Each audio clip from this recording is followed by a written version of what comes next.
What's up, YouTube? Before we start this video, I want to give you guys a quick update on both my saltwater and my freshwater aquarium. So let's begin with the saltwater tank.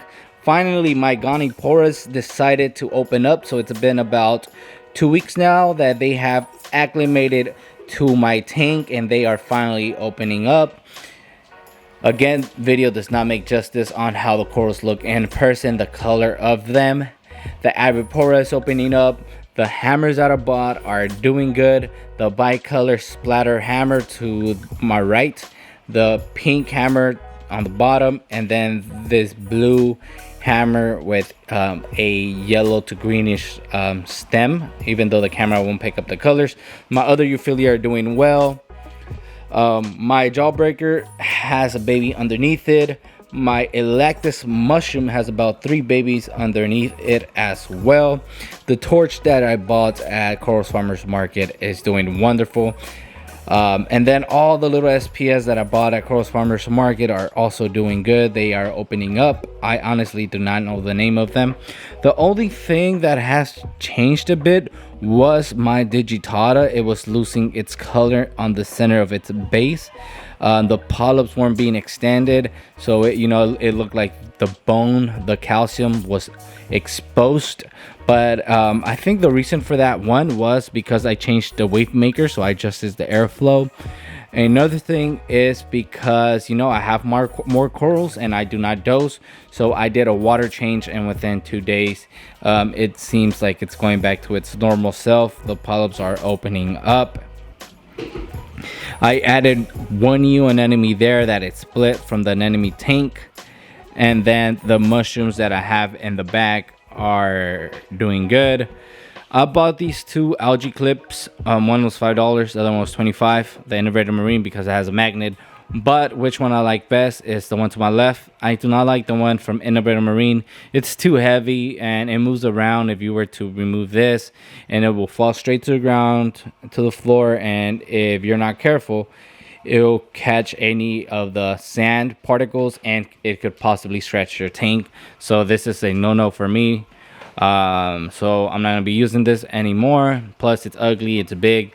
I like this traditional one, even though I don't really see my fish eating none of the algae from these clips. So at the end of the day, I might remove this and remove these breeder boxes because this is a display tank, and yeah, you don't want your display tank to look like mine.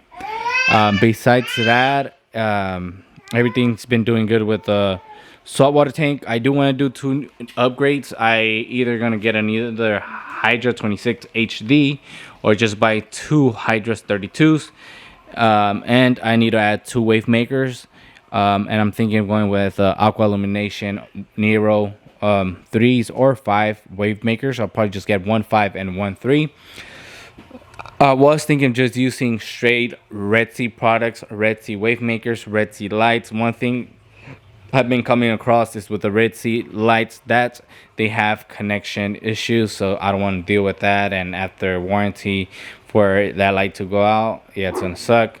And then yeah, the wave makers, haven't heard anything bad from them, so I just heard that they're actually a little bit harder to clean. But besides that, that's the update for the saltwater tank. Now let's move on to the freshwater tank. Guys, there's nothing to complain about when it comes to this tank. I'm just surprised. I am finally happy and have peace because I haven't had no algae outbreak at all. If you're new to this channel, I almost gave up on this tank because I would always have an algae outbreak, hair algae, some cyanobacteria. And after doing a deep cleaning, scrubbing the driftwood, adjusting the light settings on my AI Primes freshwaters, brought them down the intensity, adding multiple different species of plants, low growers, but hopefully they're able to consume more nutrients and they overcompete that algae. That way the algae doesn't have an opportunity to grow on my tank. So everything's doing good. I have some wisteria for plants, some anuvias, we have some java ferns, we have some cryptos, we have some Amazon swarts in the bag, and we have some lily plants. They are all doing good. The fish are all doing good, healthy. The last video we seen that The angelfish had eggs. Unfortunately, after a water change, they felt like those eggs were being threatened, so what they did was eat all those eggs. But besides that, the angelfish are doing good. The rummy nose, the cardinos, the neotetras, they are doing good. So are my peppermint Cory catfish. If for those that didn't know, I started with 4 and I had a 30-gallon integrated marine tank. That it was the ugliest tank ever, but I guess it was a right environment for them because they've decided to breed, and now I have about 7 peppermint Cory catfish in this tank. The German blue rams are doing good, even though I would prefer them to have more color. These don't.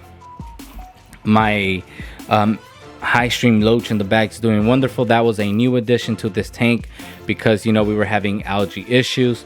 Other new additions to this tanks were the Siamese algae eaters. They're also say they're somewhere in the back, but they're here in the front, both of them, and they eat hair algae and other type of algae. So they are doing their job. They're doing good. Have no complaints about them, and they are nice looking fish. You might say, where are the discus? I moved the discus because they weren't looking so healthy. So I got one of my 20 gallons tanks that I had in the garage and decided to quarantine them, treat them with Fritz Copper Safe, so they're going to be there for 2 to 3 weeks. Once I see them doing better, they're going to come back to my display tank. And lastly, let's move to the houseplants. I want to thank a viewer, someone that left a comment, had mentioned to cut the roots of the houseplants because the roots were so acclimated to soil that it might impact or shock the plant. I think that's what happened, but after I started seeing my leaves die, especially this plant, one leaf has already fallen. This one seems like it's dead, so I'm gonna cut it. That way this plant will focus most of its energy on its only leaf. Once I started to see them not doing good, I cut the roots, allow those roots to acclimate to just water and not soil. The Monstera, I forgot the name of it, is doing good. It has grown, have had no issues with it. At first I saw some yellow here, but it's now green and it's doing good. The peace lily is doing good. The palm is doing good as well. The fern is doing good. The only one that had issues was this plant here, but besides that, the house plants are doing good. Fish are doing good. I'm happy with this tank. It's time to feed them, so I'm gonna feed this tank, feed the salt water, and afterwards we'll head to the garage and talk about the tanks that I have there. All right guys, so the main purpose of this video is just to ask you guys, what should I do with these 2 tanks here? I am inside my garage and I've kept these tanks here for approximately 3 months, if not even more. Probably 6 months basically, because the water box 100.3 was only used for 2 weeks to house all my freshwater things while I waited for the Red Sea reefer that we're using for freshwater. So I have bought this tank before the Red Sea reefers. I bought it used. I bought it for $700 and it came with the skimmer that we're using on my Red Sea reefer right now. It came with 2 Hydro 32s that were burnt out, so they don't work, but I just got them because of the mount. And with the return pump, I think the brand is J-Bow, and that's the one we're using on the freshwater tank. Besides that, this tank needs a return pump. I do have the largest Red Sea skimmer right there that we received. It was given to me by someone. And yeah, I thought about selling this tank, but I've been so lazy on posting this up at the Facebook Market or OfferUp or Craigslist. Next to it, we have the Red Sea Max E170. This was a tank that I had set up. If you want to go back to my previous videos, looking at this tank reminds me of my OG bounce, that when I transitioned everything from the Red Sea Max 170 to the Red Sea reefer. Unfortunately, I didn't pay close attention and I flushed my OG bounce. So the light for this is also in the back room of the house. I cleaned everything up. This tank was clean. Right now it looks dirty, looks dusty, because again, it's in the garage. The dogs, they come inside when they want to. The door's always left open, so sometimes when there's wind, it will bring debris and dust, and that's why the tanks look so grimy. So they need a little bit of more love cleaning. So I have the return pump for that. I have the skimmer for that. I have the light for that. So everything's good on this tank.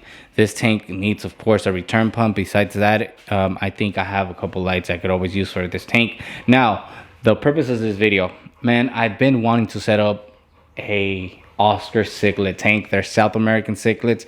That is my favorite fish of all time. It was one of the first fish that I kept.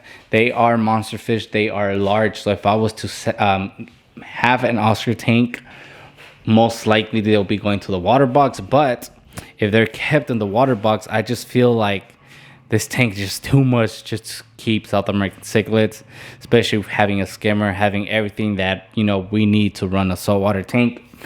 And then on the right, we have the Red Sea Max 170 that I could use for the Oscars, and maybe use the water box 100.3 for some saltwater predator fish. I've never kept saltwater predator fish before, so it'll be interesting to keep fish like lionfish, some eels, some exotic things like that. So hey, that is an option too. Unless, what you guys think? What should I set up? I never kept an African cichlid tank, so that will be interesting, keeping an African cichlid tank, a South American cichlid predator tank, a saltwater predator tank or fish only tank. That way I could keep angelfish and things like that, fish that will typically eat corals. So we'll see. I'm a little bit on the side of having this water box as a saltwater predator tank, and having the Red Sea Max E170 for Oscars. I know Oscars, they grow big and fast. So we might buy little baby Oscars once they grow big. You never know. I could get a larger tank. Just a friend offered me to sell me his 200-gallon tank. It's a big ass tank. Good thing we are in the garage. This garage, just like my tank, it needs some love, it needs some cleaning. So, you know, there's always options. There's always ideas of what I could do regarding my tank. So yeah, I don't know what to do with these. Sell them or set them up. Let me know in the comments down below. Besides that, that's the video for today. I hope you guys enjoyed it. I did have two tanks there. They're the Innovator Marines 20-gallon drop-off tanks that I finally decided to set up. One of them 2 months ago and the other one like a week ago. Right now, one of them is being used to treat my discus that aren't looking so well, and the other one's used as a so-called anemone tank, which has had its issues, which I got to give you guys an update on that tank. Besides that, we have a window AC that will help us, and then we have, you know, an air purifier. We have the lights, and yeah, we could just modify this room, because I'm actually thinking of, you know, upgrading my garage, extending it and making it part of the house and making it a dining room, because literally once you exit the garage to my left, that's my kitchen door. So yeah, I was thinking of making it a dining room, but yeah, there's no funds for that at the moment, so we could use this temporarily for a small fish room. And then later on, I have other projects for the house, like building my own shed and making that into a fish room. But we'll let time decide and the economy decide. I'm gonna do things slowly, but yeah, I want to see these tanks set up hopefully soon, and if not, they're gonna get out of here. But anyhow, thank you guys for watching today's video, and until next time, I am out. Peace.